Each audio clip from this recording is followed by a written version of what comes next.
What's up, everybody? Looks like we've got some people already, just about 9 of you. That's a good start. So sorry it was a little bit late. Apparently there was something going on with the stream. It said like there was no bit rate at all, like it was just said 0, and I'm like, well, that's weird. I always have it set to the right number. So I checked, and sure enough it was set to something else other than what I remember it, so I fixed it. So let me know. Hopefully you guys can hear me. So if you can't hear me, let me know. I'll have to fix something. I'm not sure what. Worst case, I'll restart the stream. So anybody listening, just give me a big hello, hello, hello.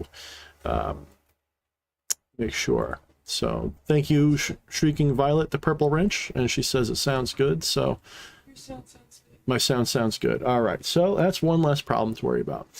So welcome everybody. As you can see, I'm wearing the brown robes again tonight. I think I like the brown robes better than the black.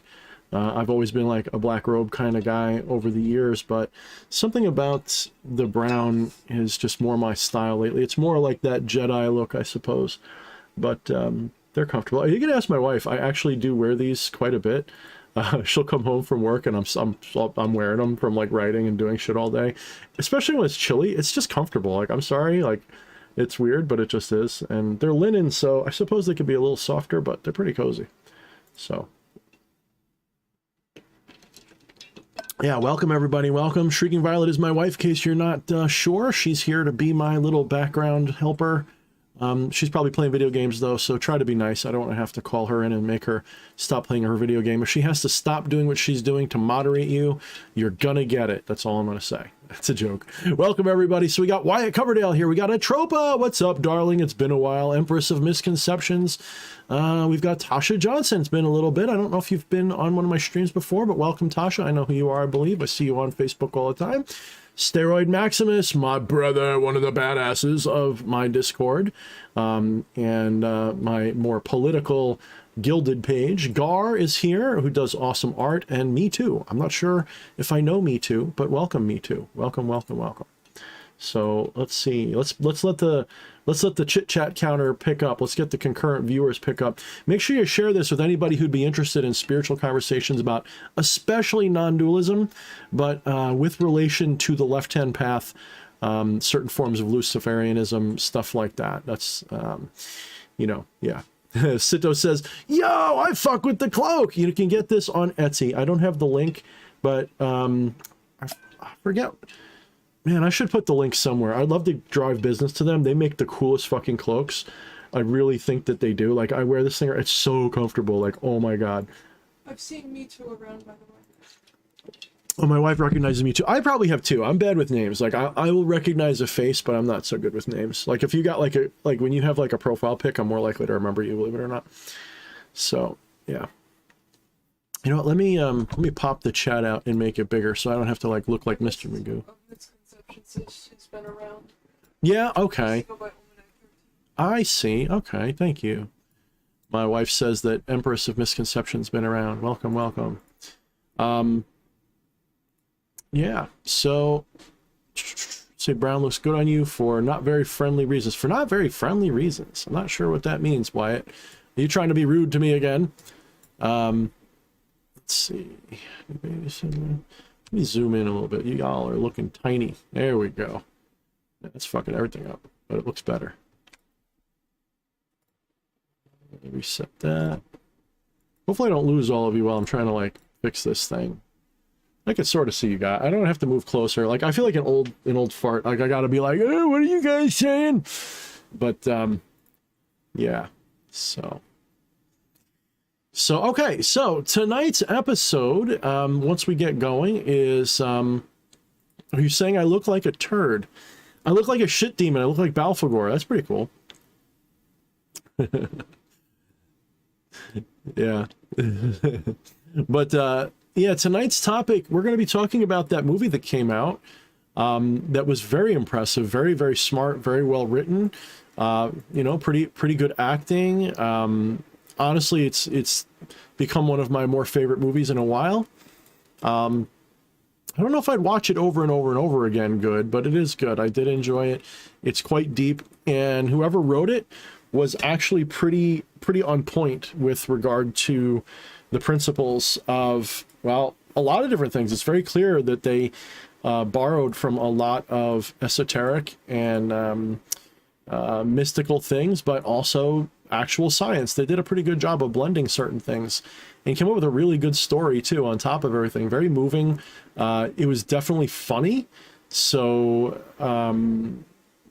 you know, it's good. It's actually really good. So we'll talk about that a little bit tonight.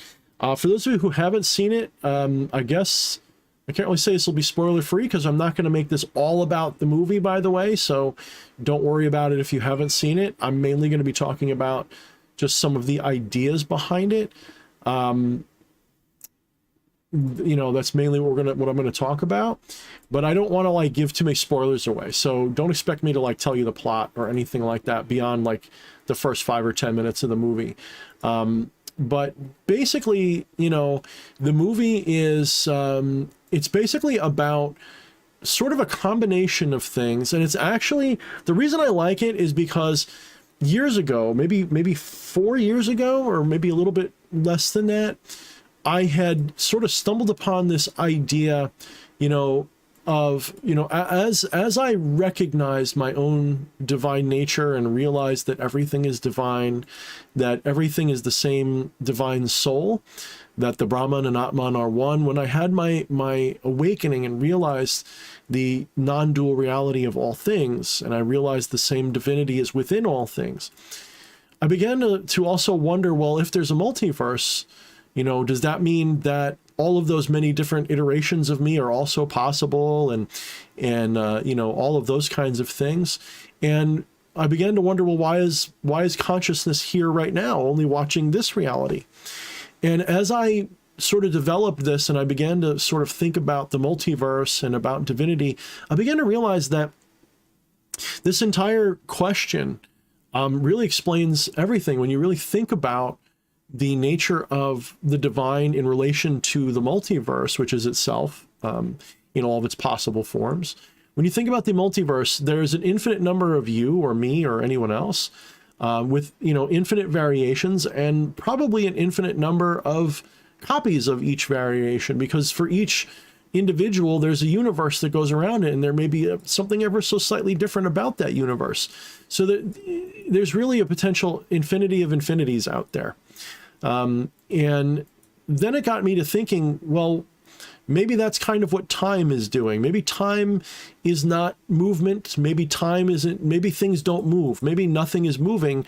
Maybe all that's happening is consciousness is shifting between the multiverses in such a way that it creates the illusion of time. So when I was born, I was the you know, baby version of me. And then as I grew up, those are just more and more adult versions of what I think I am. And so my consciousness is sort of shifting through the various multiverses in which I'm older or younger, or just different states. And I realized that time is an illusion. All of these things must be an illusion. And then I realized, well, maybe that's actually what, you know, creates the sense of, I guess, the sense of control that the ego has. This idea that as we shift from one moment to the next, consciousness might have some control over which dimension of reality it's experiencing, which timeline it experiences. You know, one of the problems that I have with, you know, quantum woo, as quantum scientists would call it, quantum woo is this idea that consciousness controls the collapse of the wave function in the dual slit experiment and Schrodinger's cat. And I agree with them. That's woo. That doesn't make any sense at all. Consciousness would not control the universe, okay? And just hear me out with this. Some of you guys are already balking, like, yeah, of course you can. Just hold on a minute. What is more likely and would require less assumptions and less crazy explanations would be if all of the possibilities that are in the wave function of the quantum state, that means, you know, if you have a quantum superposition of possibilities of say, a photon traveling from point A to point B, and it can go like there's a probability that you'll find the photon somewhere along this path. What makes it a probability? Well, in theory, that photon is actually in all of those spaces at once. And when you observe it, the wave function collapses and you see only one event. Now, the thing that's important to recognize is that there is no such thing as a photon. A photon is just the name for a detection of the thing. So when you put a photon detector down and it detects a photon, what it's really saying is, when it detects something, we call that a photon. There is nothing there called a photon. There's just a detection that we call a photon. Now, this photonic detection, when it's detected in this specific position, we say that that's reality. We say that that detection is where the photon was at that moment. But according to quantum probability, it could be anywhere in a wide. If it's an electron, there's actually a non-0% chance that an electron could be on the other side of the universe at the moment that you are about to detect it from where you expect it to be. In other words, say in the tip of my finger, there's an electron around one of the atoms in my fingertip. Well, if you had a perfect device that could measure everything, there's actually a non-zero chance that the electron that's supposed to be in the very tip of my finger is somewhere in Alpha Centauri somewhere, or somewhere in the Andromeda Galaxy, or somewhere else completely in the universe. But for whatever reason, it's right here when I detect it, or it might not be. That's quantum probability. Now, the multiverse principle says that no, well, there's different ways of viewing the multiverse, but the one that I prefer suggests that all of those states exist simultaneously, but for whatever reason, we observe only one of them. So that would mean that in that photon in that original explanation, it's not just where it was detected, it's everywhere that it can possibly be detected, but for whatever reason, we only see that one detection. So that gets us to thinking, why do we only see that? Quantum woo people say that, oh, we cause it to appear there. No, that actually doesn't make sense. Can a telescope cause a comet to appear in a certain spot? No. Consciousness is like that telescope. Consciousness is like a feminine observer. It is not a masculine doer. It experiences, it receives, it contains, it is all things. Consciousness observes. Consciousness is awareness. Consciousness is just aware. It is an awarening. It is an activity. Okay, that's what consciousness is. So consciousness doesn't cause anything. Consciousness is the awareness of things that are being caused, right? So consciousness could not collapse the wave function. That is actually paradoxically wrong. What is actually happening is consciousness is selectively observing one state over the other ones. Why is it only observing a specific state?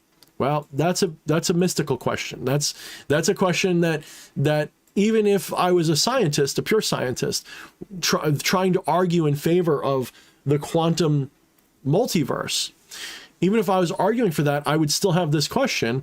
Well, why do I see the specific universe that I see and not one of the myriad others that are possible in this scenario, right? So to simplify it, let's talk about Schrodinger's cat. Schrodinger's cat is a science experiment proposed by Erwin Schrödinger as a joke. Like he proposed this idea sort of as a way to argue against quantum probability, because he said, well, if this is true, then that means that if I were to take an atom of, I forget what isotope, but a radioactive isotope, and allow it to decay, there's literally a 50-50 chance over a set period of time that it will decay. It's got a 50%, probability. So when that atom decays, it will hit a detector. The detector will set off a chain reaction that will kill the cat. If it doesn't detect it, the cat will live. And until the scientist opens the box, it could be said that because that decaying particle is in a quantum superposition of one and basically a binary of off and on, since it could be either one, that means that if that's true, then that means the cat is both dead and alive until you open the box. As soon as you open the box, it becomes one or the other. So in a way, Schrödinger was right, in my opinion. The cat isn't both alive and dead and then dies when you open the box, or lives when you open the box. It's always both. It's always alive and dead, and you see one or the other. But why? Why do you see only one or the other? And this is where a different kind of woo, I guess we'll say, enters into the conversation. This kind of woo is not the woo where you cause things to happen. Rather, your consciousness follows a line of rational experience that follows one after the other in such a way that you can sort of predict and understand your current reality and the potential future. Now, here's the thing you have to remember. The present moment, as you experience it, creates the past. Yeah, and scientists understand this in a way that many people don't realize. They realize that the present moment sort of, if you had perfect knowledge of this moment in time, so if you could like hit pause in like a weird way and stop the progress of your experience of time and have perfect knowledge of everything's reality right now, the position of every atom, every molecule, if you could somehow know all of that, you could predict everything going backwards and forwards in time with perfect clarity. So what that's basically telling you is that your present moment right now, the moment that preceded it, for all you know, is an imaginary idea that your current moment invented. As you're sitting here thinking about it, for all you know, you just appeared with perfect memory of the past. In other words, it's sort of like talking about Boltzmann brains. For those who don't know what those are, Boltzmann brain is this idea where there was a time, if the universe is infinite, somewhere in the universe, there's a brain that just appeared there without any evolutionary process. It literally just formed like miraculously out of the random noise of reality. And there's just now a brain there, and it could be having thoughts and stuff. So this idea is you could have just materialized complete with a memory going back your whole life and never existed a moment before now. And there'd be no way for you to know. Like a brain in a jar wouldn't know it's in a jar.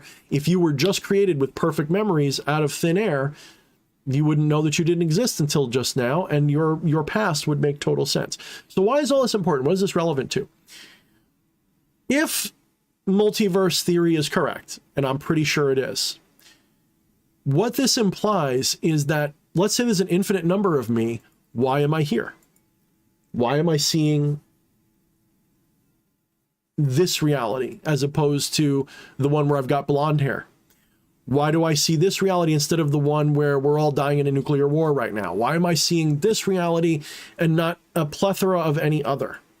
Why is consciousness here pretending to be me now and not me in a different reality? Why is God pretending to be me right now and not someone else? And then it sort of occurs to me that this is sort of what it means, as I often talk about in Christianity and Judaism. It's almost like they have corrupted a very esoteric, high mystical truth and turned it into a religion to make people slaves. Because they're very clear, especially like born again Christians, God, for God so loved the world, he, whatever, donated his one begotten son to the cross, whatever. This idea that God loves you without any, what's the word? I'm flagging on the word. Unconditional. God has unconditional love for you. Well, we actually see that in most non-dual ontologies as well. We have this understanding that compassion or love or bliss or one of those things that's related to the other is always what the absolute feels. So one could argue that, let's say the divine is what we are. So God is here right now, experiencing this reality because it wants to. It wants to. But it could also be because if consciousness is everywhere, well, that means it's got to be somewhere, and it's got to be selective at some point, and it's probably experiencing every possibility at least once. So, if we're going to play that kind of a game, I'm talking about this whimsically, because that's what this movie does. This movie sort of takes that premise that I just described, that there's a multiverse and that your consciousness is located in just one possibility, and takes that into a really playful, fun place. And I love the movie because it's like, you know, once again, here's an idea that I thought I had alone. It was my idea. And I'm sure it's actually a much older idea that other people have had. And like, I can't say they bit it off me. There's no way they could have heard me say about it. So I didn't bite it off of them though. So cheers to the guy who wrote that movie, because damn, is it good.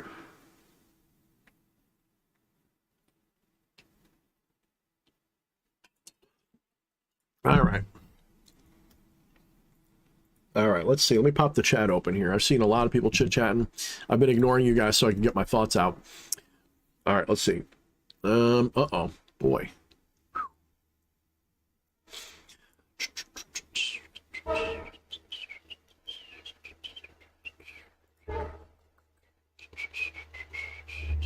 All right, let's see. Mobius has been off the grid. What's up, DH gang? Yeah, we missed you, brother. I've been missing you in the classes. Yeah. I'm glad to see you though, brother. Let's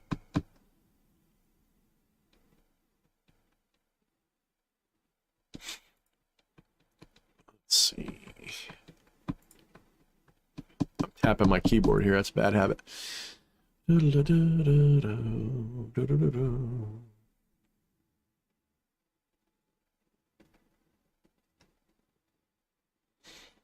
Yeah, Wu Wei is an important one, actually. It's funny you say that, Hecka. Hecka Litson says, thought you were leading into Wu Wei. You could. I mean, Wu Wei is the Tao. You know, the Tao is the divine will, the will of the divine. It's inevitable. It's always going to be. And that is actually an important concept. Someone that is truly ascended relinquishes the idea of egoistic control over reality and simply allows the realization that they are the divine, that they are the Tao in motion. When they realize that, they just sort of let go and let reality be what it is, and they participate fully. The idea of Wu Wei being inaction is wrong. So Wu Wei means forceless action or just sort of letting go. And a lot of people misunderstand it to mean that you do nothing, like you literally try not to do anything. You stay uninvolved. You become like apathetic or nihilistic or something. No, Wu Wei is a Chinese Taoist concept of sort of, one would say, if you're a Christian, if you're raised on Western Christian philosophy, you would say that it's equivalent to trusting the will of God and just going with the flow. But it is a non-theistic approach. It doesn't sit there and say, well, there is a God whose will that's external to yours is inevitable and you have to do what you're told. It's more along the lines of, hey, did you know that you are the Tao and you are what the Tao is doing here right now? And the Tao is inevitable. Even if you think you have control over it, that thought that you have control is also the Tao. Like, it's literally an inevitable thing. So why fight it? Why try to have control? Why not let go and trust reality to be what it's going to be? That doesn't mean that you stop striving. It doesn't mean you stop trying to do things. It's sort of a way of approaching reality where you kind of just go with the flow, but not in a, you know, doormat kind of way, but in a, I'm doing all of this kind of way. I might as well just enjoy what's happening. And it sounds paradoxical to the outside because it ends up having no net change in your reality. All it does is it gives you a better relationship to your experiences, because instead of fighting reality, you accept reality as it is in a rather stoic way. Doesn't mean you stop striving, doesn't mean you stop trying to achieve things.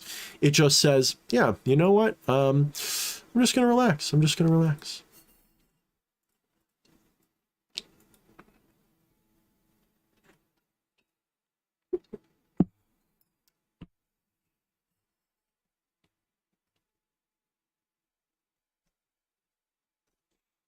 Oh boy, chat just jumped. I must not have been scrolling. Let's see. Something about Wyatt's getting a Charlie horse. Drink some water and eat some bananas, bro. Stretch that shit.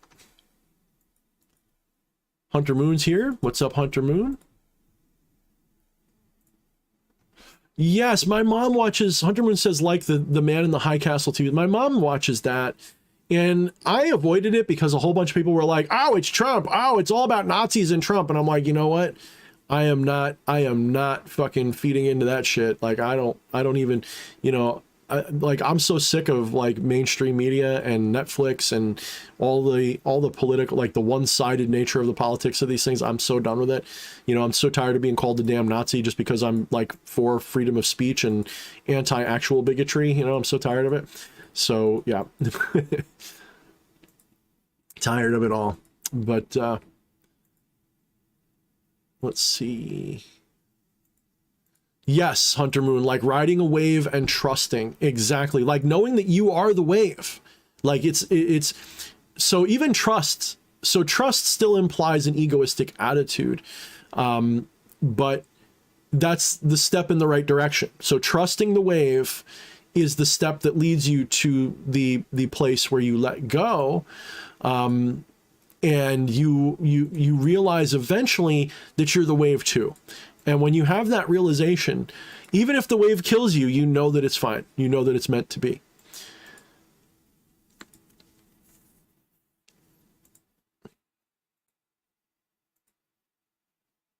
I suppose because I grew up with TV shows like Sliders, and Sliders was pretty cool for that. Sliders was actually one of my I thought that was one of my favorite. I don't know if that was I guess it was a 90s show. That was a pretty good one.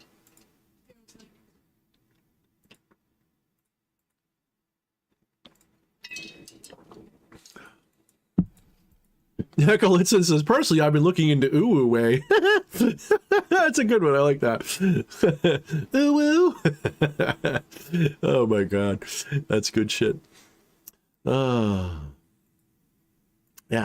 So I highly recommend this movie, Everywhere, Everything, All at Once. It's quite honestly, you know, a really good take, and it actually gives you some perspective on what magic, synchronicity, and manifestation is about. Because if you watch a video I did several months ago called The Open Secret of Magic, I basically outlined a perspective on magic that isn't about causing change, it's about causing perspective change.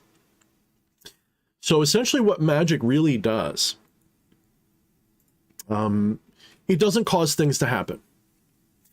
I can say this confidently after, I don't know, I guess since I was 13 or 14, first started intentionally dabbling with results-oriented magic and having lots and lots of successes, lots and lots and lots of successes.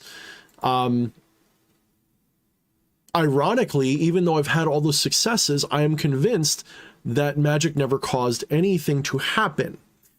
I am convinced, rather, that what magic does is it allows for us to recognize the precognitive synchronicities as they happen.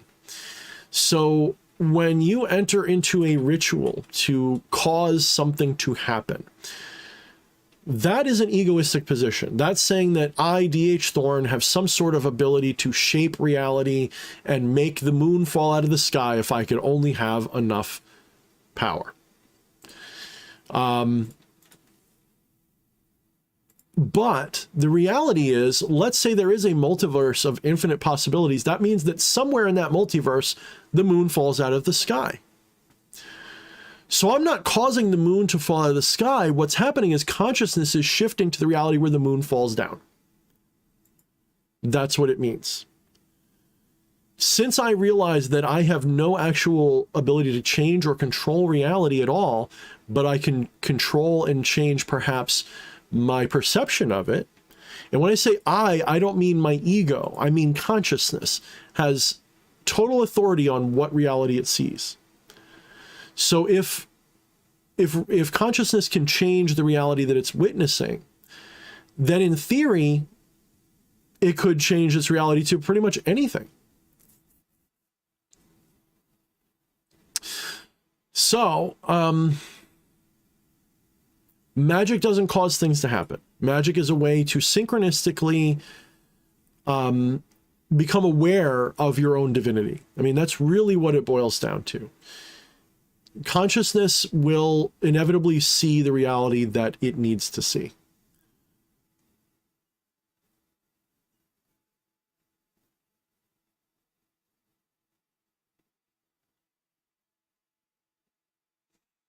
Let's see. Sito says, what's the movie is called? If you're talking about the movie I'm talking about, Sito, we're talking about Everything Everywhere All at Once. It just came out, I don't know, like 2 or 3 weeks ago. It's probably out of theaters now. So. Officially released in the US on the 8th. Yeah, my wife just chimed in. It was officially released on the 8th.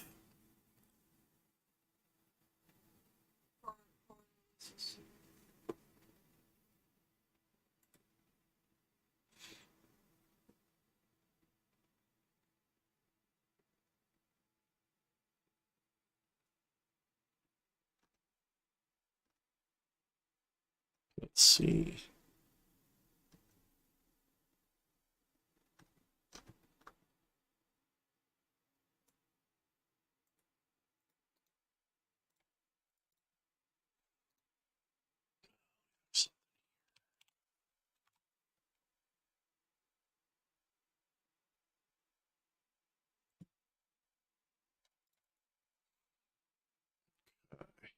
Good. All right, fixed it. All right, let's see. Let's get some questions and comments going. I just had to fix a little thing here. So let's get some questions and comments going. All right. What is this about Jew talk, guys? What the hell are you guys talking about? We are not bigots in here. We appreciate everyone. I don't give a fuck what you do, who you fuck, what you pray to. I had, if I were to look that up, let me look that up. I think that, yeah, it says it's Hebrew. I think that, let me see. Let me see. I'm gonna translate it. Mekhashef, which I believe is sorcerer or wizard. I don't know Hebrew or Jewish. I have Google though. Google Translate. So yeah, I agree. Settle down. Let's settle down. Let's not. I mean, joking aside, guys. I mean, I'm fine for satire and comedy, for sure. Like, there's no like. Let's not have, you know, too much of a sandy vagina about jokes, but let's also try to respect each other. So let's please. Like, I am not going to play these games, just so you know. So I welcome everybody. But yeah, all right. So let's get some actual questions going here. Try to be polite to each other, please, in the chat. Joking aside, and you guys can joke all you want, but please get along. So let's get some questions or comments going that I can try to touch on. So let's see. Yeah, Sorcerer says good job. Probably to my Google foo. I'm not really like multilingual. I'm actually only multilingual when I have my Google Translate out. A little bit of Spanish I can understand though. Let's see.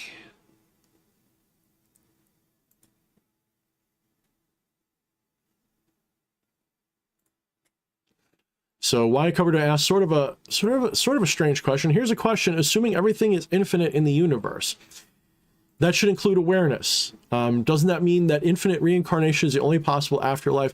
So get rid of the idea of an afterlife. There is just life. There is no after to life. There is only life. There is only awareness. There's only consciousness. All of this idea that you exist in the first place is an illusion. So you need to realize that this idea that you exist as a specific person only, that's the illusion. This idea that you're alive in the first place is sort of an illusion. If there's only life, that means there's no death. It means that without something to be polar to life, you know, life kind of loses meaning. It's just existence. It is literally pure existence. That's what reality is. The Brahman is pure existence, which is conscious, and it is also blissful. So there is no there. Yeah, after is the illusion. Well said, Hunter. After is the illusion. There is only conscious awareness, and just because you're not aware of something specific doesn't mean you're not conscious. So when specific awareness is lost, so like tonight when you go to sleep, when you fall asleep, you're going to have this moment where you're still awake, and then next thing you know, you're dreaming or you're waking up in the morning with your alarm. There's this emptiness, quote unquote, in between, but it's not actually empty.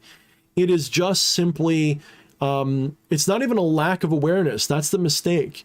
The mistake is that it's emptiness or a lack of awareness. The truth is, it's actually full awareness. You're actually aware of everything that you can be aware of all at once. And such an experience is so unrelatable, it appears as a skip in conscious awareness. That's actually what's going on. The reason why I know that is because when you enter certain states of meditation, you can kind of drop out. You can sort of drop out from all forms of conscious awareness that you still have conscious awareness, but you drop out of having anything to be aware of, and you can sort of experience this skip, but you knew you were there. You knew that you still existed. It's a moment of just utter sheer bliss and peace. When I say bliss, I don't mean like orgasm, although some might compare it. It's actually just like perfect peace. It's this feeling of just there's no other way to put it. It's like ultimate fulfillment. Even in absolute agony, this kind of peace is possible. It's a transcendent kind of peace. It's indescribable. It doesn't feel good, but it doesn't feel bad. It is absolutely a pleasant, even pleasant's not a good word. It's a transcendent kind of peace is what it is. And it seems, at first like a great nothing, but when you delve into that nothing, you realize it's containing everything. Everything is in there. No hablo español. I guess that's, what is that, the Portuguese way of saying it? I don't know. I have to look it up.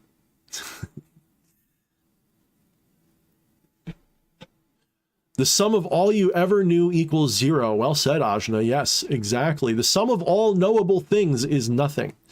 Because so think of it this way. Think of it like the Baphomet, right? The Baphomet is basically like a Western incarnation of the yin-yang concept. It's this idea of the union of all possible opposites in one being. It's a supreme being that's the union of opposites. It's male and female, above and below, coagula and solve. It's all those things as one thing, which is why it's got the legs of an animal and the body of a man and the head of a goat. And this is why, one hand's up and one's down, and it's got tits and a dick. And like, I find it really amusing when like LGBTQ plus whatever people try to own that, like, oh, they're talking about as trans. No, it has nothing to do with like, that's symbolic. It's symbolic of the divine masculine and feminine as one. It has nothing against that stuff. I'm just saying it's not representing you. Like this is representing the union of all possible opposites, both spiritual and material. And it's a really powerful symbol. It's why it's one of my favorites, actually. It's not a deity. It's not like, there's no God called the Baphomet, like beyond the collective egregore. That is to say, someone may have created a god called Baphomet by belief, but that's the same source all gods have. But the Baphomet is a symbol like the yin-yang. It represents all things as one thing, the union of all possible opposites. Now remember, opposite does not mean up and down. It actually can mean a circle. If you look at a circle, all the points of a circle are opposite to some point on the circle, right? It's polarity. Polarity doesn't necessarily means binary opposites. It just means a polarity, a sort of opposite, but it's not quite the same thing.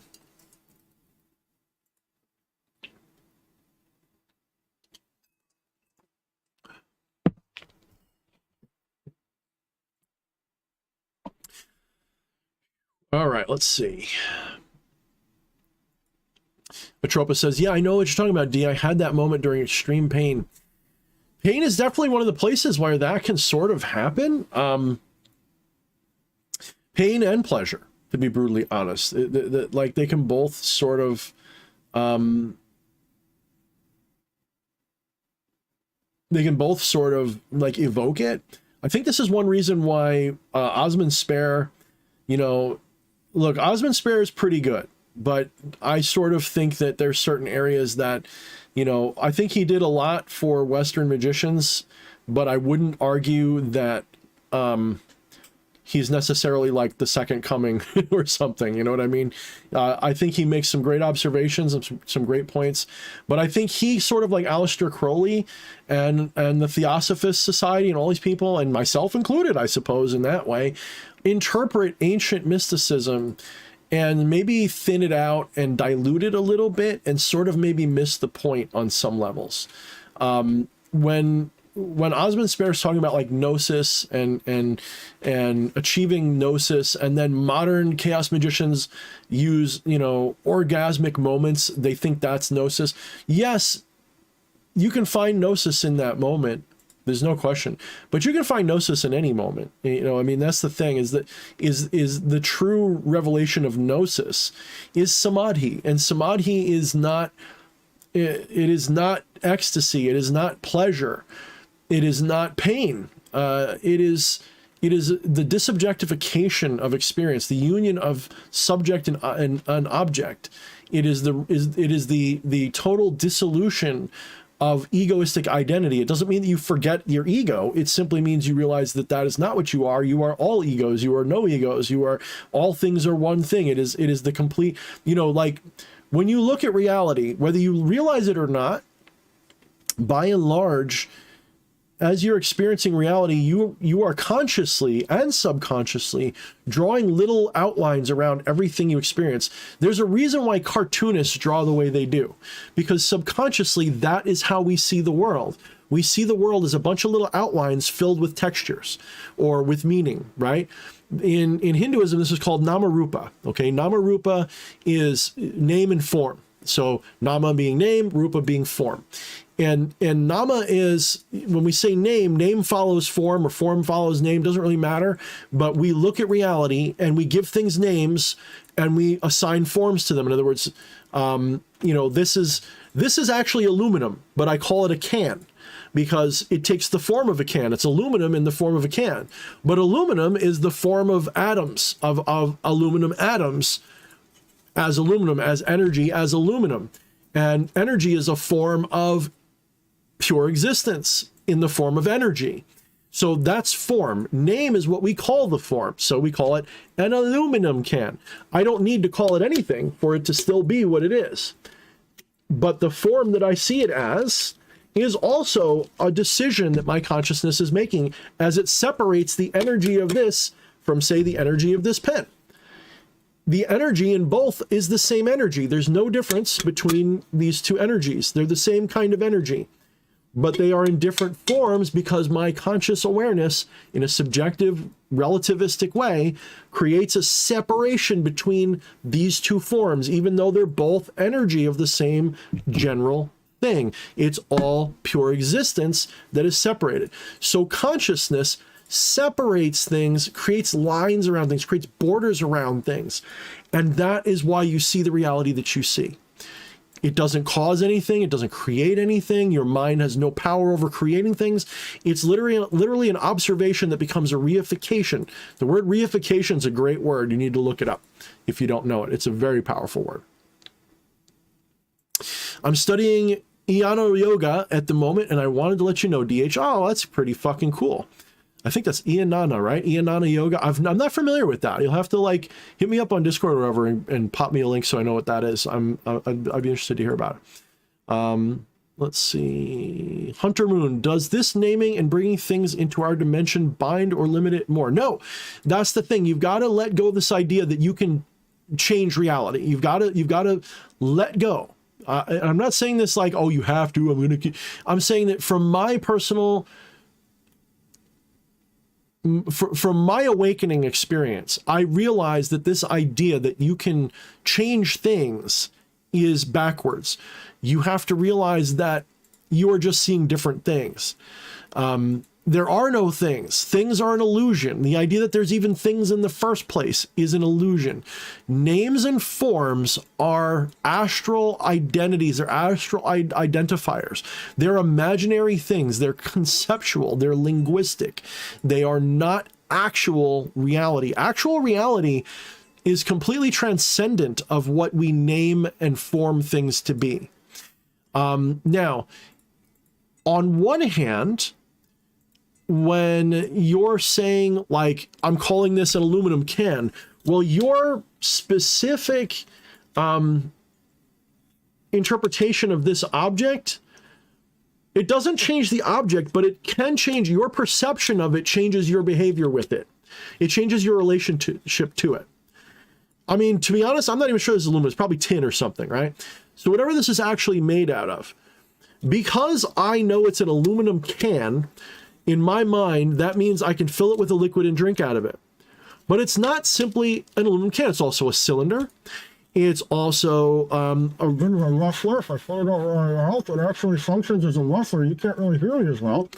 Isn't that interesting? But if I hold it another way, so in other words, what it actually is has nothing to do with its name or the form that I give it, but my relative relationship to the name and form that I've given it changes how I interact with it. And in that way, there is a change in how things may manifest.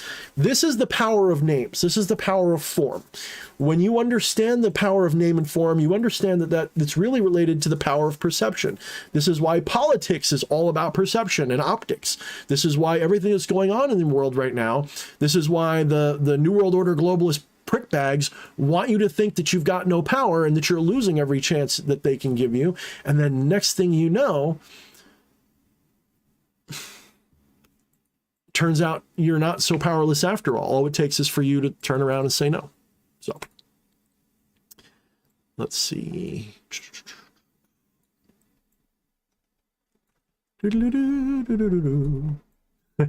Why it says, actually, it's pronounced aluminium. Aluminium. That is the greatest chemical bond in the universe because it's both flexible and rigid. Aluminium. Yes.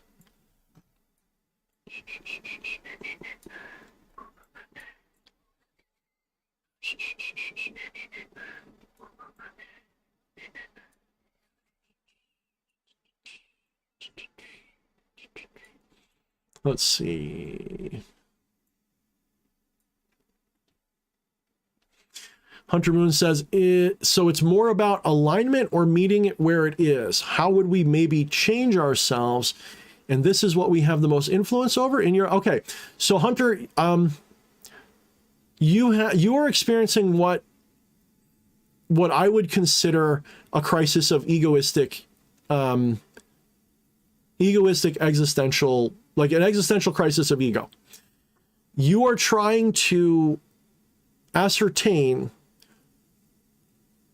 your ego is basically trying to assert itself and say, I have control over things, or I'm a victim, one or the other. It only sees it as a binary because the egoistic identity of yourself relies upon you having control or being a victim. Like when I say victim, I mean like you're controlled by something else. The thing you have to let go of is this idea that you as ego have any influence over anything. Hunter Moon, the identity that you are wearing as a mask right now has no control over anything at all whatsoever. It is quite literally along for the ride. Pick up a book like Shakespeare's Hamlet. I use this analogy a lot. When you're reading the book Hamlet, let's pretend like I gave you a massive heroic dose of some kind of like chemical that caused you to be delirious and lose yourself in, whatever it is you're experiencing. So maybe I gave you like a really powerful entheogenic compound. And as you're reading Hamlet, for some reason, you began to lose yourself in the reading and begin to believe that you are Hamlet himself as you're reading the story. And it becomes so convincing that, you're reading the story and you're going along with it moment by moment. And you really believe that, your uncle killed your father and all this other stuff. And when the story ends, you feel like you're dying. You feel like you've been hit by the poison blade. You're dying now. So all along the path, you feel like you have some control because you're egoistically attached to being that Hamlet character. But you're not. You're the one reading the book. Right? You're actually the observer reading the book. You've simply forgotten that fact. So along that path of reading that book as Hamlet, throughout each different page, he speaks his motivations. So of course you've got, those are your inner thoughts, right? That's your inner monologue. As you're reading, you believe that you've got agency in this situation, that you're the one making the plans, that you're the one talking to Horatio, that you're going through. So you go through this and you have this sense of egoistic attachment, egoistic ownership over the events. But the reality is you're just observing them. You have no control over what's happening in the story. But now let's change this a little bit. So your ego right now is saying, well, how does Hunter Moon change reality? How does Hunter Moon, get what he wants? How do I shape reality? In the same way that Hamlet's going to say, well, how do I get back at my uncle? How do I get revenge? Well, that's inevitable. The story's going to happen the way it's going to happen. It's a timeline. It's a timeline of events. But I'm also here to tell you in the multiverse, there's multiple timelines of the possibility. That somewhere somebody wrote a fan fiction of Hamlet where it goes a different way. Maybe, I mean, I'm sure if you look, you'll find a whole bunch of different, fan fictions of how Hamlet could go. Maybe someone out there rewrote Hamlet completely in another universe where Hamlet doesn't die at the end. Maybe that's the version you'll read. So all I'm telling you is that imagine that consciousness is this being that has access to limitless incarnations of every story. And for whatever reason, it's reading the story that you're reading right now. And your egoistic desire to have control, while it is a misperception of what you are, it's actually sort of like a dream. It's an echo. It's a reflection of consciousness's, well, I guess I would say consciousness's ability to change what it's experiencing at any time, not to change the thing that's being experienced. See, that's the problem that we have a little bit is with our language, we have this issue of subject-object interaction. So when I say consciousness has the ability to change what it's experiencing, I mean that like changing the channel. I don't mean that like changing what's happening on the TV. So when you're watching television, you have the ability to change the channel and completely change the stuff you're experiencing on the television. But you don't have any power over the actors acting it out, right? So, let's see. Hunter Moon says, makes sense. You can just choose to observe. The choice is to observe versus being to control through ego. Very close, yes. And what I'm basically getting at is who's the one even choosing in the first place? So let's say you're listening to this and you're asking yourself, well, then does that mean I can choose to watch a different universe? And I would ask you, who's the one asking the question? Who's the one making the choice? By the time you're aware of the choice that you're making, the choice has already been made. By who? This is why I often tell people this idea of free will is an illusion, not because you are limited, but because the divine will is inevitable. Okay? The divine will is inevitable, and that is ultimately what you are. You are always going to do whatever the divine wills, but you don't have any choice in the matter. If you feel like you have a choice to make, that you can choose left or right or up and down, then that is actually ego.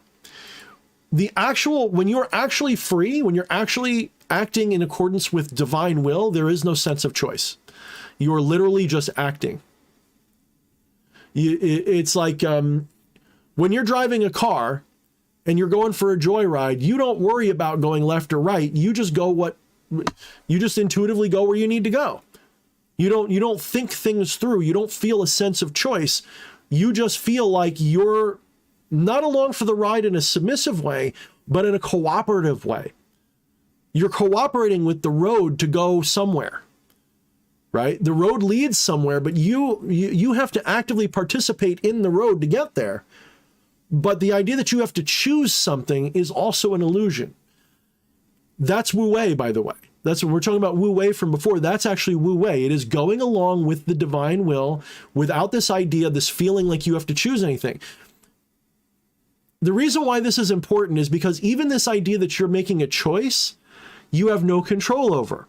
That is to say, if you say, I'm going to choose to go left, I'm going to say to you, at what point did you make that decision for yourself? Well, just now. Are you sure? Who made that decision to make that choice? Where did that choice come from? Follow it back. You'll never find a primary cause. What this tells me is that your choice is always an after the fact thing. You only choose after you've already begun the motion.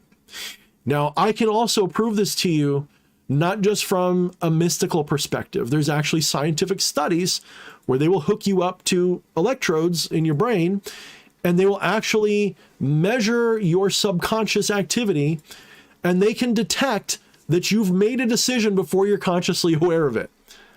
with pretty much everything that you do. So they'll give you like a left or right kind of question, and you will choose one or the other. By the time you're aware of the choice was made long before you're aware of it. So they'll present you with, okay, left or right, we'll say, raise your left hand or raise your right hand when we press this, when we make the bell ring.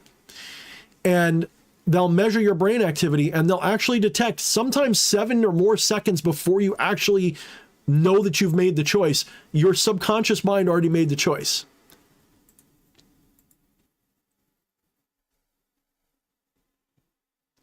Yes, Hunter. So the idea is not to look at it as a decision, but rather to follow the experience. You are sitting like being present in the now. Now, that's not something that most people can do all the time, but that is what being an ascended master is. If you really want to know the truth of an ascended master, at least in my dictionary. So when I release some of my newer work eventually, if I ever get around to it, when I start talking about ascended masters or whatever you want to call them, an ascended master is not an individual that can make the sky fall. It is someone who just simply is so along for the ride. They realize that they are the divine in motion. They are the hand of God even now, and that they have no choice in the matter but to be that. It's sort of like if we go to the Bible parables and you got like a scene where Jesus is healing the blind, right? Jesus restores sight to the blind. The book says that, Jesus restored their sight. That's what the church says, all that kind of garbage. The reality would be that one way or the other, and again, this is assuming Jesus was real and all this kind of nonsense. Jesus didn't heal that person.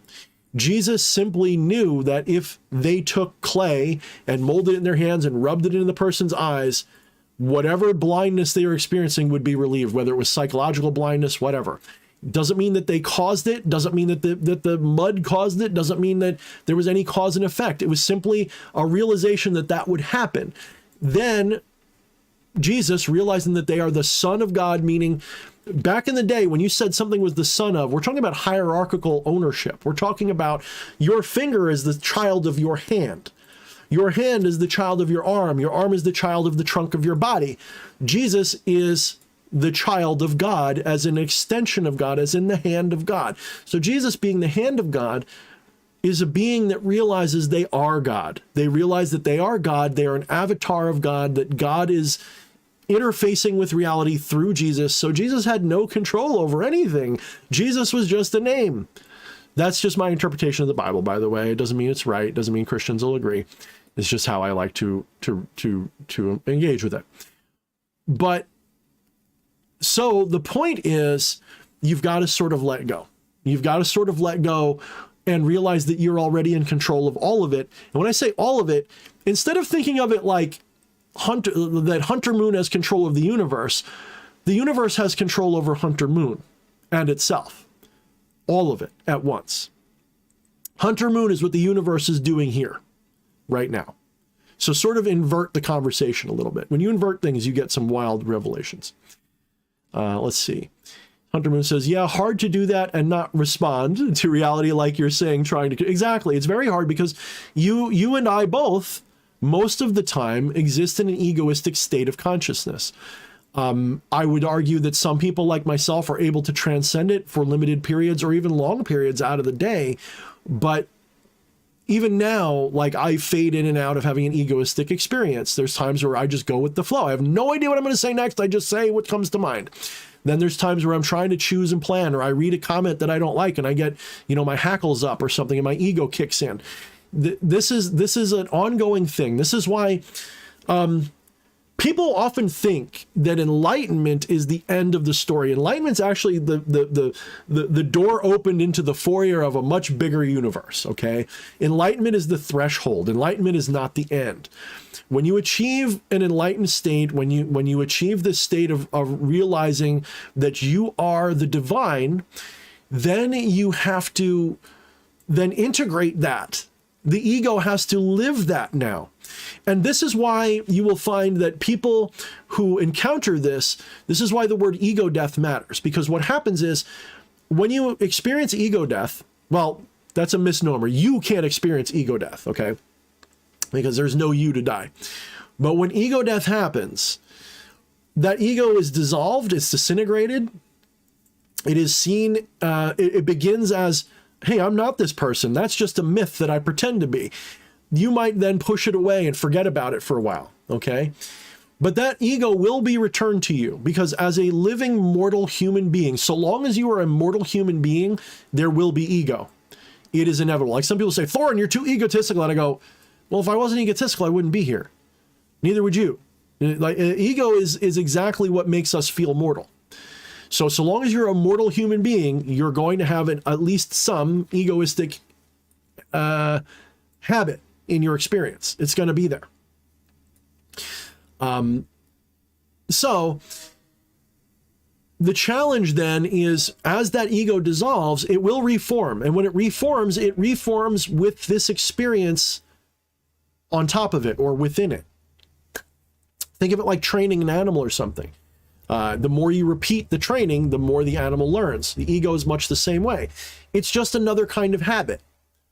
Egoism is a kind of habit. This is why, whether you're a left-hand or right-hand path practitioner, there's always sort of behavioral guidelines that go along with it somewhere along the line. Even the most left-hand path person doesn't believe in just doing whatever the fuck you want. They still have a code. They still have a view. Remember how I said before, aluminum, when you call this aluminum, it shapes your interaction with it? When you have a word or a distinction or a concept of reality, it shapes your interaction with it. So if you're a right-hand path person, you've got morality and ethics and rules and laws and all these things. You got, don't eat meat on Sundays or whatever the fuck your laws are. If you're left-hand path, well, then you don't see anything as sin. You realize if all is divine, then nothing is forbidden. That's actually a motto of mine. If all is divine, then nothing is forbidden. When you realize that, the ego has a choice. Or should say the ego feels like it has a choice, right?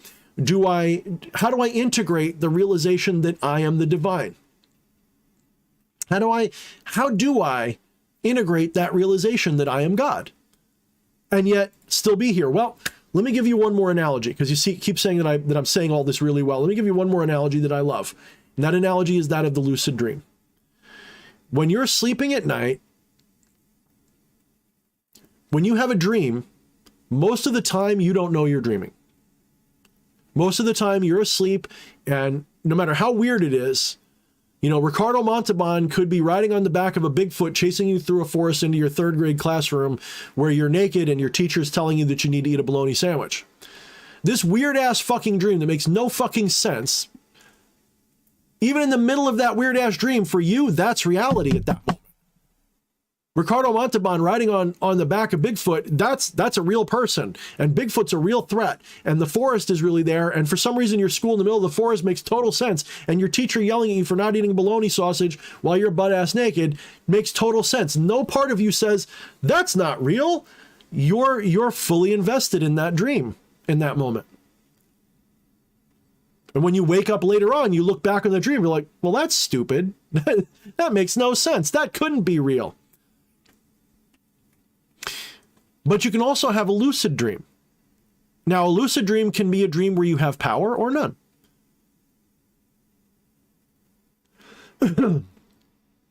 You can have a moment where you realize you're dreaming while you're dreaming.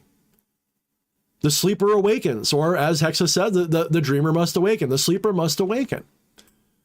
So when you are dreaming, and you have an awakening in your dream, we call that a lucid dream. Again, you may or may not have miraculous powers when you wake up in a dream. How many times, show of hands, how many people have realized they were dreaming, but that didn't give them the ability to fly? They were still at the mercy of the dream. They just say, this is a dream, I need to wake up. Or this is a dream. Man, I wonder what happens next. And how many people have had a lucid dream where suddenly they had superpowers? Either one is possible. So the definition of a lucid dream is not that you have powers. What I tell you the next part of this conversation, don't suddenly assume that this means you should be able to fly.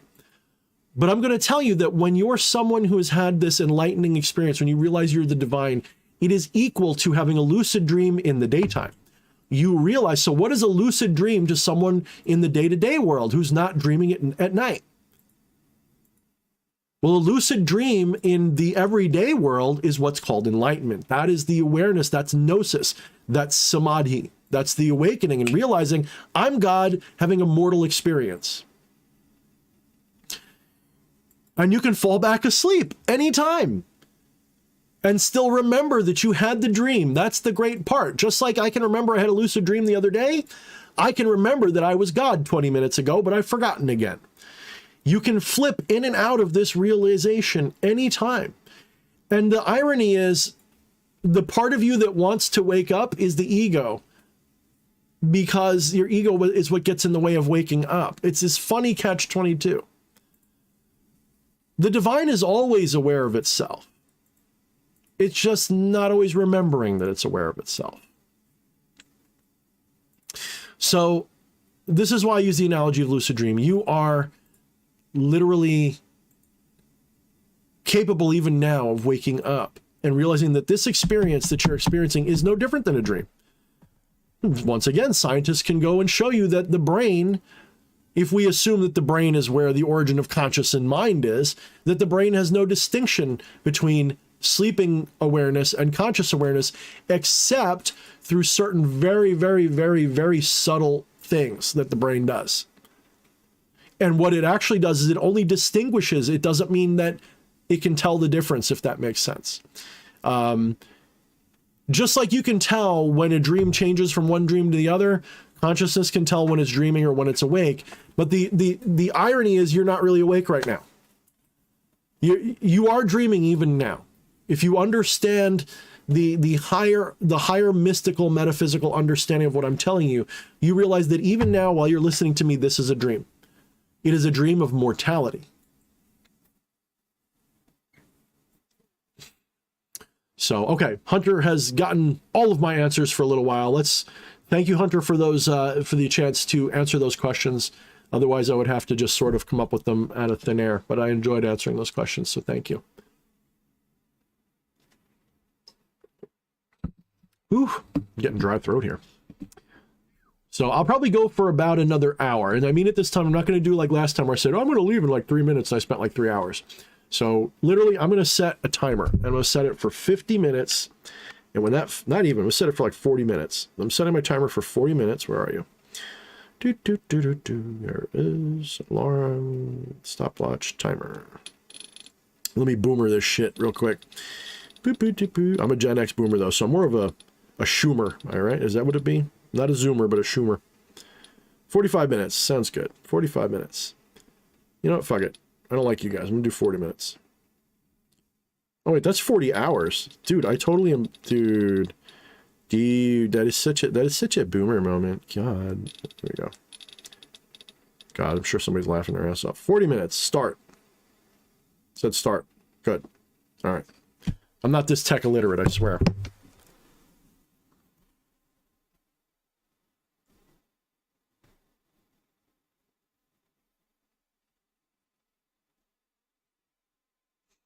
So Hunter Moon says, so we should create the dreamscape that we want in our mind.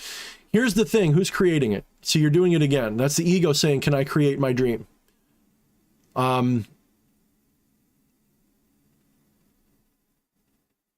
Stop trying to control it. When you stop trying to control it, you'll begin to realize that you're already doing all of it. As you realize that, it becomes an act of premonition rather than an act of creation or doing. That act of, so here, let me put it to you this way. For the divine, for God, there is absolutely no difference between what they predict and what happens, right? One could argue that a prediction by the divine is literally a promise that will happen. It is literally a cause. It is literally, it's not a cause, but it is a cause. It's like if God says it's going to rain tomorrow, it's going to rain tomorrow, right? So when you let go of this egoistic need to control, you realize everything is already according to your truest divine will, even the worst things that happen to you, especially the worst things that happen to you. When you let go of that egoistic need to control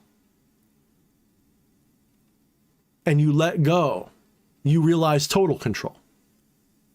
When I am in my most avatar, you know, ascended master, hand of God kind of state, like in a ritual or something, I have no question in my mind that everything that's happening in that room is me doing it.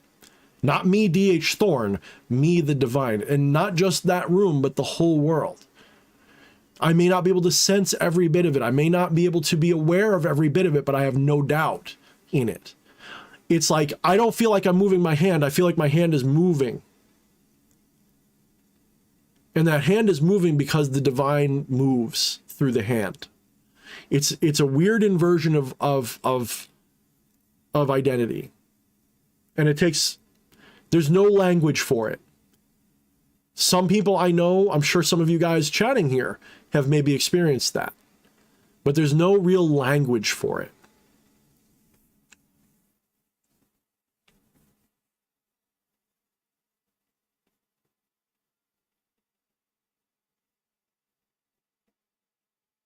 Whew.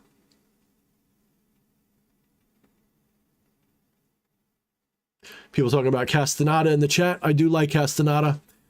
Do like him quite a bit. I think that whatever truth behind his claims, whether it really was he went and saw some shaman and took all this fucking drugs, or he just knew some shit or whatever, wherever it really came from, he was definitely onto some things. I think that this idea of assemblage point is just his way of describing certain things. I don't think that there's a literal assemblage point.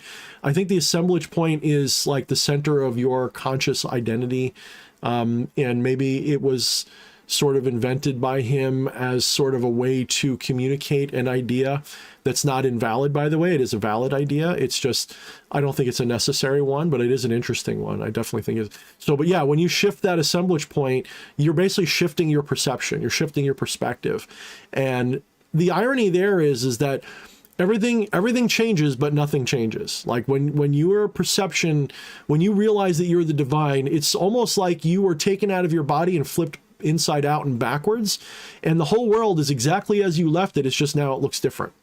And that's the crazy part. When I had my awakening, literally nothing changed. My feet still stank, my head still hurt when I got a headache, I still had to work, I still had to eat, but everything was completely different. It was never the same again. And that's, you know, that would be what Castaneda would call a shifting of the assemblage point, is that my perception of who and what I am went completely different. It was almost a geometric shift. It was almost like getting pulled out, flipping it backwards and putting it back in, and everything still functions exactly the same and looks exactly the same. It's just backwards now. Not literally backwards, but right? It's a shift in perception.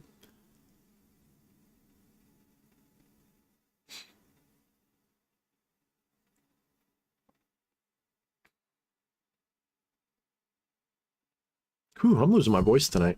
I don't know if it's, you know what it is, like water, like it's really good, but it's really bad for your voice. I know they like give it all the time to people who are speakers, and I've always noticed that water tends to dry my throat out, like especially if it doesn't have lemon or cucumber or some shit in it, and I don't feel like doing that right now, so I'm just gonna be like, ah. All right, let's shift topics away from the beautiful mystical. Let's talk about, who wants to talk about current events? Who wants to talk about, any of you guys watch, how many of you guys watch Sleazy P Martini? I should do a stream like him. I should be like, what's up, crackheads? I should do one like he does. I fucking love his streams, dude. I haven't watched his streams in a while, though. He's got fun streams. I like watching his streams, but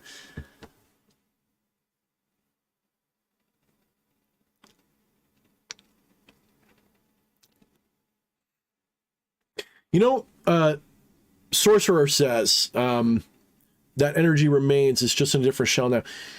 Remember, even energy is a form, and even energy is an illusion. This idea that there is energy at all is an illusion. You have to even transcend that. Existence, reality is pure existence without any, you cannot, this is why I love Lovecraft. Like, people don't realize the connection Lovecraft has to all this, if you really think about it.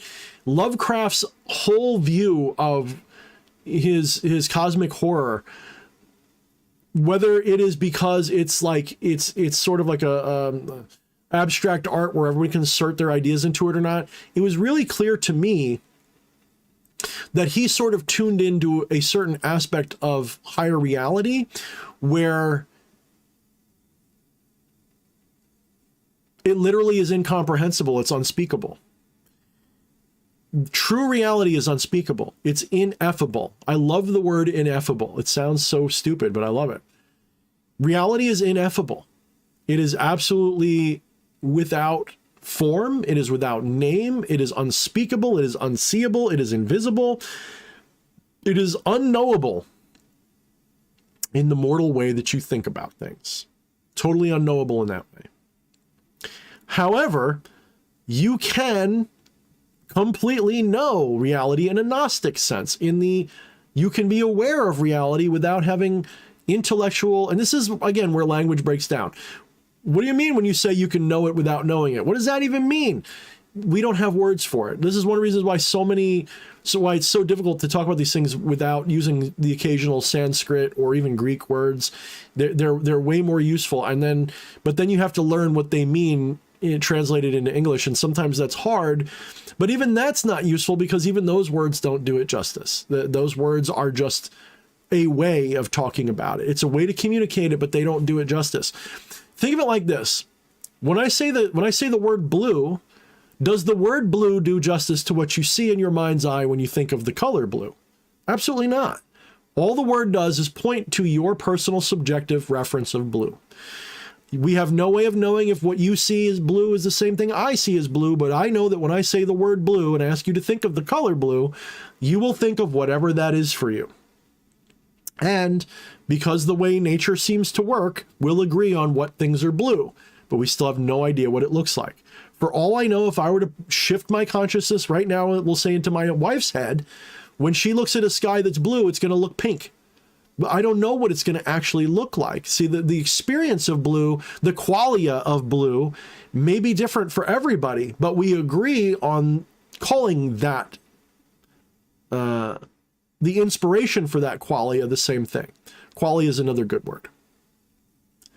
So when we talk about things and I have to use things, and I have to use words from, Sanskrit or Greek or maybe even Egyptian, although I don't really do the Egyptians. There's a lot of different languages that have cool words for stuff.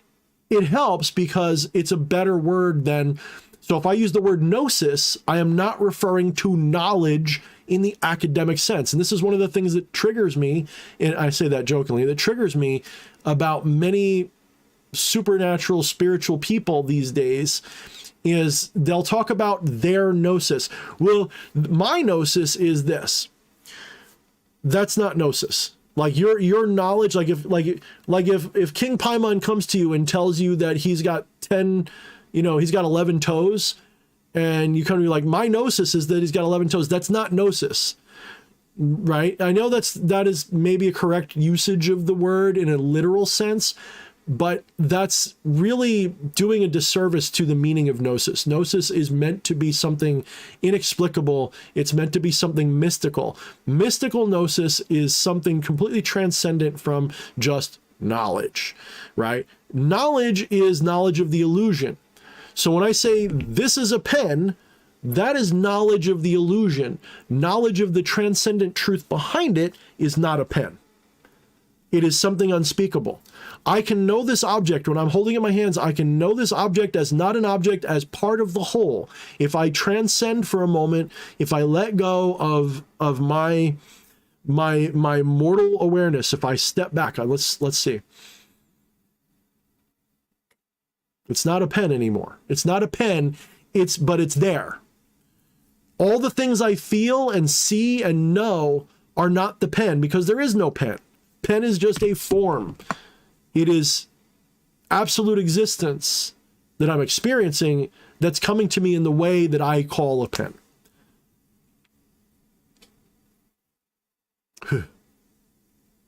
So how about that Elon Musk? Where'd everybody go? Suddenly we're down to like 20 people. What happened? No, I'm just kidding. Aja says, you say blue, but I'm seeing red. Yes. Good way to put it, Ajna. I like that. I might borrow that, or some version of that. I like that. Reality is form, truth is no form. I like that. Maybe I'll find a way to say that that's a little bit more Not that that's not poetic, but maybe I'll find a way to say that in a poetic way in one of my books. I like that. I might borrow that. I like that. Remember, reality is not Namarupa. Namarupa is not higher true reality, right? Or truth, right? The absolute. This is why, you know, in many Vedic or Hindu cultures, whatever, they don't call it reality. They call it the absolute, or they call it Brahman. And, you know, they don't call it like the world. The world is the illusion.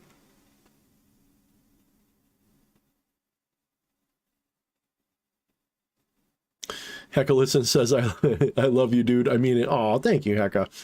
Appreciate you, man. What is MDT? I don't know. What is MDT? Not familiar with those initials.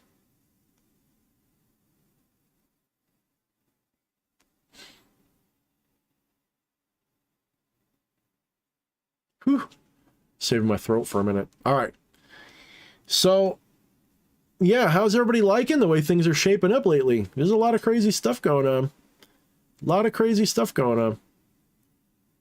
I would say that everything that I'm seeing right now fits in with a pattern that I hope to see.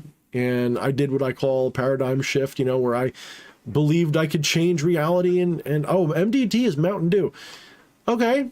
Well, once upon a time, I liked Mountain Dew. Once upon a time. I can't really have that caffeine anymore. It gives me migraines. Yeah.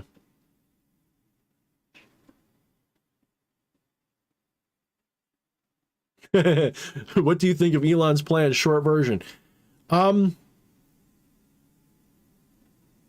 Personally, I think that they're going to resist to the bitter end because Elon is absolutely 100% serious about buying up Twitter.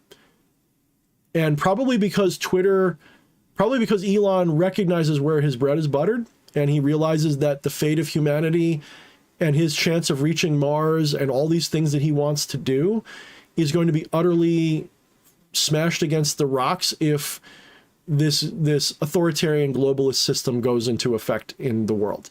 Otherwise, he would have moved to China a long time ago and had easier access to all the materials he needs to make his electric cars and his rockets and everything else.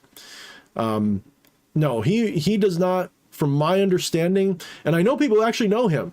There's actually a guy who's been on my channel, Max Avery, who's running for office in Arkansas. He's actually had some dealings with Elon Musk, like literally, like sold him some guns and stuff. Apparently he's a really cool guy. I sincerely believe that, you know, I don't think Elon's like a good guy, but I sincerely think that Elon, you know, talk about game theory, like it's not in his best interest for the regime that's currently running so much stuff to win the ultimate, you know, prize of control over this world. It's just not. He can't achieve his dreams if they win because he's already pissed them off. That's clear by how they snub him. They'll talk about anybody but him when it comes to electric cars. You ever notice that? Like the current government just ignores him.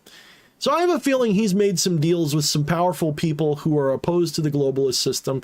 And they said, hey, is there anything you can do with this? And he said, yes, I'll just buy Twitter.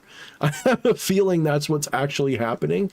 And this is really cool because even if he doesn't succeed, and I do think he ultimately will, like if I was going to put money on it, I'd put money on him actually succeeding. I think he will eventually acquire Twitter. But if he doesn't, I'm not saying I'll be surprised. I'm just saying it's most likely he is going to buy Twitter. And after that, who knows? The actual usefulness of Elon's move here is exposing the cabal behind Twitter. We now know, which we've already known, like how many of you guys have only recently heard of BlackRock and Vanguard and some of these other corporations, these international banking cartels that run things? How many of you guys are only learning about these groups? Well, they've been doing things like this for a long time, sometimes with different names. You know, you have Halliburton and all these things. But these investment companies that manage trillions of dollars, this is actually the beating heart of globalism. And Elon Musk trying to buy Twitter making a decent offer and having them turn it down, and then go through all of this where the media is attacking him, and you have people saying, we shouldn't let billionaires run Twitter. Meanwhile, billionaires already run Twitter, and billionaires run Washington Post, and billionaires run every major news network. Are you kidding me? Like, this is like some hyperbolic, you know, hypocriticism. I'm sounding like salty cracker now. Hypocriticisms it's totally hyperbolic and insane that they would be throwing everything against him. You know, you could maybe argue that he could have made a better offer, I suppose. Like, some people say, well, he's not offering them like really what he should. It's a little bit of a lowball offer. Whereas other people say, no, that's a good offer. So I don't know. It's really up to the individual to decide which it is. Looks like a good offer to me. So the fact that they are literally taking a poison pill to keep him from doing it, and he may pull it off anyway, just by brute forcing it with a tender offer, like that shows some sort of a commitment there. There's a reason he's doing this, and it's not to make money. I really don't think that that's what's going on. So this is why it's wild, is that even if he doesn't succeed, he is exposed to a lot of people, even some fence sitters. Here's the thing. The real game right now is not to beat, the real game is not to convince the ideologues on either side, right? It's not to convince the farthest alt-right or the farthest left what the truth is. The game is for the normies in the middle. The people who are only starting to realize a little bit about what's going on right now, that's the target. So I've had people in my community that I'm no longer friends with now. They've taken issue with my politics. I've taken issue with theirs. They were for, I don't even want to say the word because it'll get me shadow banned, but we're going to say it ends in ooming and starts with a G. They were arguing in favor of what a lot of people would call that. Whether they would probably disagree and say that that's not what it is, but they were making arguments that were defending what I would consider ooming with a G. Okay, rooming with a G. And that was like the final straw. And I realized that I've wasted so much time and energy arguing with people who will never, ever, ever, ever, ever, ever, ever, ever, ever, ever see things the way I'm seeing it and understand it the way I'm understanding it. And they probably feel the same way. We live in two completely different realities. It's just a fact. Which one is actual? I believe that I live in the real world and that they don't. But the brutal honesty is we're all being propagandized. If you think that Elon Musk is some kind of a saint sent here to save us, guess what? You're probably propagandized. Probably. If you think Elon Musk is some sort of a villain trying to ruin free speech, you've definitely been propagandized. So there's a lot of propaganda going on. We're living in the middle of a fog of war. There's a civil war. Like, how many of you guys give me a W in the comments if you realize that right now we're in the middle of a cold civil war, an international civil war, and no less. Like, this is like a world war and a civil war, but it's a cold one where we're not shooting at each other yet, and it's actually going kinetic. Ironically, in Eastern Europe, Ukraine, that's where it's going hot right now. So there's actually a hot war going on over there, but it's really a cold war at home. How many of you guys put a W if you realize that we're at war right now? Right? This isn't just politics as usual. This hasn't been politics as usual for a long time, but I think a lot of you guys who maybe didn't see it are seeing it now. You're starting to realize that this is a cold war, but it's actually a war. We're not just talking anymore. We're not just saying you're different and what you're wrong. We're saying that we're literally, look, I'm seeing a lot of W's, so I'm talking to the choir here. When I look around the internet, I'm seeing more and more calls for actual violence. And, you know, what can I say? You know, I see people on the left calling for literal, well, they've already been doing it and getting away with it. And then you have people on the right calling for it and doing it and not getting away with it as successfully. So things are getting more and more violent. We're reaching a point where the extremists on both sides are ready to start fighting each other any day. And people caught in the middle, man, you're going to have to pick a side at some point. And that's the harsh reality. And I'm hoping that this war can be resolved without a lot of bloodshed between the normies. I genuinely hope that, and I understand that if enough people become aware of what's really going on and who the bad guys are and what they're trying to do, that we're all being propagandized, that you can't trust the media and all of that good shit. I think that if enough people wake up to that fact, we can avert bloodshed in a mass scale. I truly believe that. I think that, like anything, if you wake up enough people to the truth, then there is no point in fighting, right? You just get the bad guys get taken away or they run away because they can't win. It's like checkmate. When you play chess with somebody, you put the opponent's, king in check. You never actually have to follow through and knock it off the board unless you're being rude. You just say you're in check and you can't get out. So checkmate. You never have to actually take their king off the board. It's the same thing. When you own the board, you don't have to finish the final blow. And I think that's what's going to end up happening. I think that they're going to get maneuvered into a position where they've got to flee, and they're just trying to get as much done as they can before that happens. They're trying to pull a Hail Mary, and it's failing.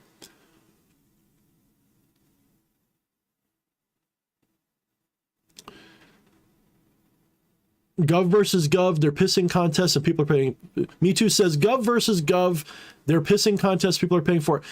On some level, and I would say up until recently, that's exactly what it's been. But we're not just talking about left and right are two arms of the same bird anymore. We are starting to see a breakaway political movement, actually on both sides of that, believe it or not. So it's not just there's only one good guy. But we're starting to see a breakaway movement. You have on the left, the good guy left, you have the Russell Brand types. I appreciate Russell Brand. I'm not saying I agree with everything he says, but I appreciate the Russell Brands out there. I think that they're doing a great thing. I think that they're representing the sane left position. Same thing with, I think, Tulsi Gabbard, although I don't trust her completely. But at least that she's saying the right things. Even though she's kind of anti-gun. I don't like that, but whatever. So you have the MAGA types, which they run hot and cold with me too. Don't get me wrong. Look, just because they're the enemy of my enemy and so I call them friend doesn't mean that I am all on board with everything that conservatives do. I look at them and go, we're going to fight sooner or later too. Because a lot of them are, I've been saying for years, I don't think there's a second satanic panic happening and it's not here. But now I'm starting to say it's not here yet, meaning it could end up metastasizing at some point. At some point, a new satanic panic could metastasize out of this if the good guys win. Because if the good guys win, there's going to be a lot of house cleaning going on. And I think part of that is being incensed by a spiritual fervor. Think of like in Dune, right? In Dune, there is the Orange Catholic Bible, and the Bene Gesserits go around to every, planet, and they inject into every civilization mythologies and legends that can be utilized to basically protect them. It's called the Missionaria Protectiva. So if they go to a culture that's like a little primitive and backwards, they've got a prophet that they're waiting to return or something like that they can pretend to be. And Paul Atreides actually exploits that and becomes the Kwisatz Haderach, which he was, but he becomes the Muad'Dib. He becomes the voice from the outer world and all of that, which is built into their legends by the Bene Gesserits. Like he's playing them. And that's like what we see Trump doing. Like Trump ain't, I don't think Trump's a fucking Christian for a minute. I don't think he's, at least not that kind of Christian. I think that's a political convenience for him, and he knows which side of the bread his butter is on, so he's acting like some kind of a Christian, a role model or some shit while he's grabbing pussies. Come on, guys, give me a break. He's not a fucking hardcore Christian. So this is what's happening. Like, you got to see through the different layers of bullshit. Like, you really got to look through it and go, okay, this guy, he's a PR guy. Trump is the PR guy that's representing a lot of international interests. Like, just like Biden is the PR guy, like he's the fall guy now. Biden's the fall guy for New World globalists, you know, World Economic Forum globalists. Well, Trump is the front man for their version. If people think that it's Trump's idea to suddenly bring back constitutional or populist ideas, you're dumb. Trump is literally, he's a spokesman for ideas. I'm not saying he has no decisions and he doesn't have any good ideas of his own. I'm just saying if you think it's all him, you're dumb. Like that hasn't been the case for a world leader in hundreds of years, perhaps. I don't think they've always got advisors, and those advisors are always there before they get elected. It's not like they suddenly choose them after they get elected. No, they're ready to go. They already have their plans ready to go. They just need the lever of power in their hands, and that's what these guys are. So Trump is not some kind of, as much as I prefer him, and he says a lot of the right things, he likes to do a lot of A/B testing too. If you pay attention, he will try different positions out, and he'll see who cheers and who jeers, and he'll go with the cheering one. But the two he offers you are two that he's happy to do.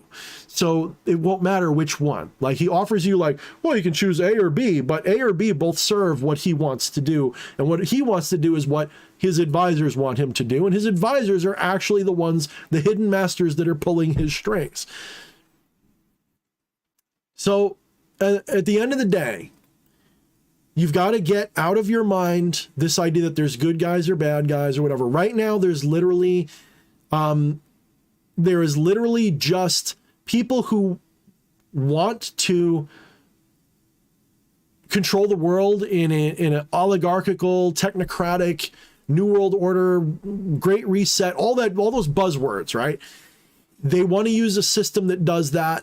And they've gotten us this far, and now they're teetering on the brink of disaster. They are not doing good. Like, anyone who says, like, oh, Biden's in control, we're losing. If you know anything about, like, horses, like anyone who's ever, like, ridden a horse, you may have the reins, but that horse is in control of where it's going. You're just trying to convince the horse to do what you want. Well, just because they've got the reins doesn't mean they're in control of where the horse goes. If you've ever been on a horse that's spooked, that fucker's going where it wants to go, even under a low-hanging branch, and you may get your ass knocked off. That's kind of what's happening. They've lost control of the horse. They're desperately trying to get it back. They're desperately trying to push it over the edge, and it's starting to say no. And so have some hope, right? Don't look at the world and go, oh my gosh, it's so bad. Oh, well, no, it's not as bad as you think, because if it was, you wouldn't have people like Elon Musk willing to risk billions of dollars to stick it to them. You wouldn't have people like Russell Brand speaking out. You wouldn't have Joe Rogan. You wouldn't have any of this stuff, none of this. And even if they're controlled op, you still wouldn't have them the way, because that's too much of a risk now. Controlled op's actually a risk unless that op is telling you to give up.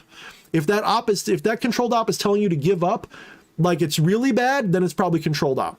If that controlled op is telling you to fight harder, then they're probably not controlled op at this point. That's one way to look at it. So let's see. What exactly is QAnon? I'm agnostic about QAnon only because, you know, there is QAnon the movement, and then there's Q, and then there are people's interpretations of Q. And I've seen things that make me think there could be something to it, and I've seen things that make me think it's just some horse shit. I will say that the average QAnon person is an idiot. I'm going to say that the average QAnon person is, they've sort of lost their minds, and especially the ones that are saying trust the plan and do nothing, they're pretty much stupid. They're not. They're some kind of a casualty of all of the info war that's going on. But that doesn't mean that there's nothing to this Q stuff, because there's a lot of crazy shit going on that, you know, they call it, like, if you look at some of the Q posts, there's like a delta, like, you know, like, oh, we're on a 2-year delta between like what's happening now and Q.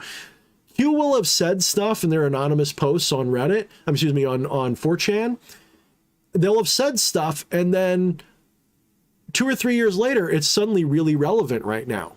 And that's interesting to me. Like, is this another example of just some abstract art that people can insert their own beliefs into and make it mean something? Or is this, you know, is this something? Now, I can tell you that my own spirits have been saying, butter the popcorn. Things are going to get more exciting now, and not to be scared. Like that's been a thing that's been reliably, as much as shit's been happening, the bad stuff's been happening, and it's been traumatizing to me and everything else. Time and time again, I have been told not to be scared. And that my message to you should be to not be scared, to fight, but don't be scared. I remember in the beginning of 2020, after or before, I don't know if it was after or before I did my channeling of Marbas. I think it was after. And I did that channeling with Marbas about the Koof, predicting what would happen, and a lot of it came true. If you've never watched that, go to my BitChute. It's my most viewed video on BitChute.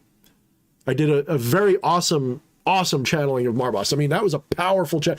There were things, pyrotechnics that happened in that I wish I had control over. I wish I had a button. I wish someone was there pressing a button making that happen, because it's scary when you see, like, I get really pushy and I ask Marbas for an answer. He gets mad. A fucking fireball erupts out of my cauldron. I get like knocked down from it. Dude, it's insane. Like, this is a crazy, like, watch that. If you have any doubt that there's shit that happens in ritual, watch that video. You'll be like, you're going to be sitting there saying, what did you have, like a gas tube hooked up to it? Is that how you, like, if you're like that skeptical, I wish I could just have you guys here to, like, I was knocked off my feet. That was like fucking insane. Anyway, so in the later months after Koof was coming out, I was just hit with this urge to make a video, and I was like, just relax. This is one of those things that's like a turning point in history.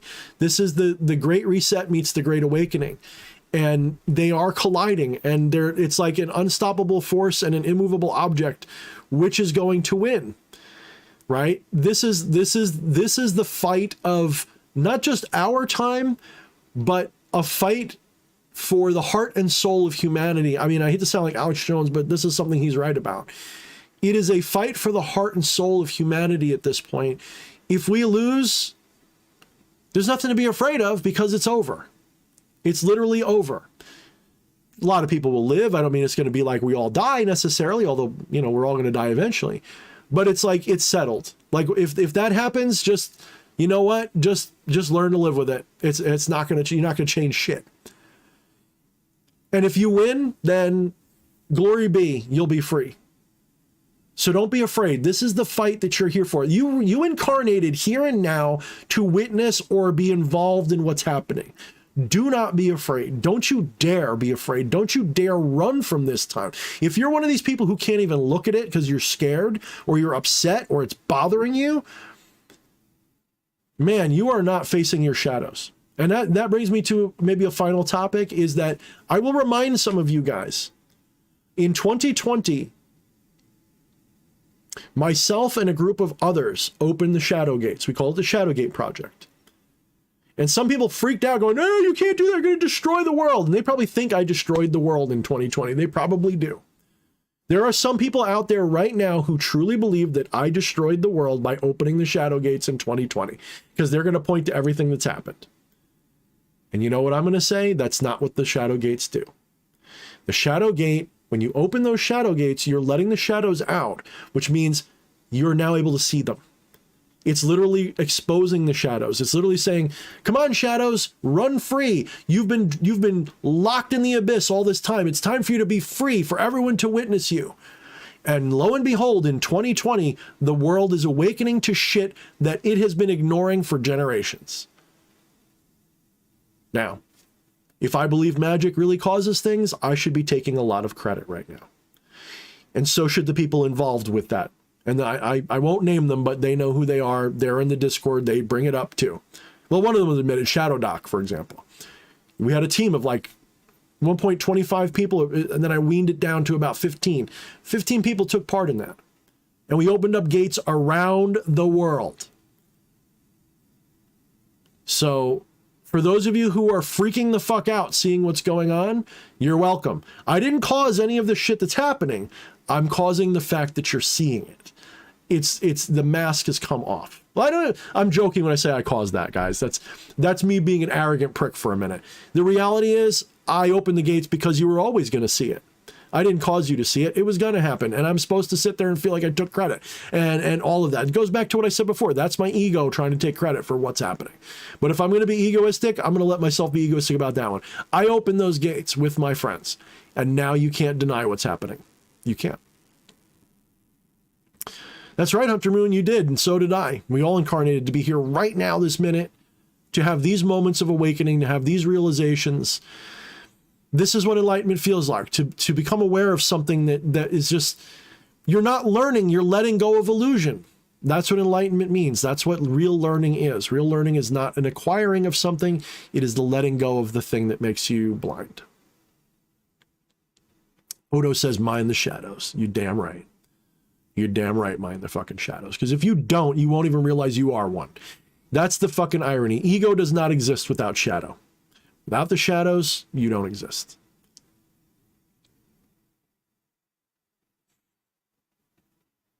You know what's fucked up? Hunter Moon says, I like to chase shadows with light. You know what's fucked up? When you look at the light, you ignore the shadow. When you look at the shadow, you ignore the light. If you're chasing shadows with the light, you don't realize you're casting one behind you.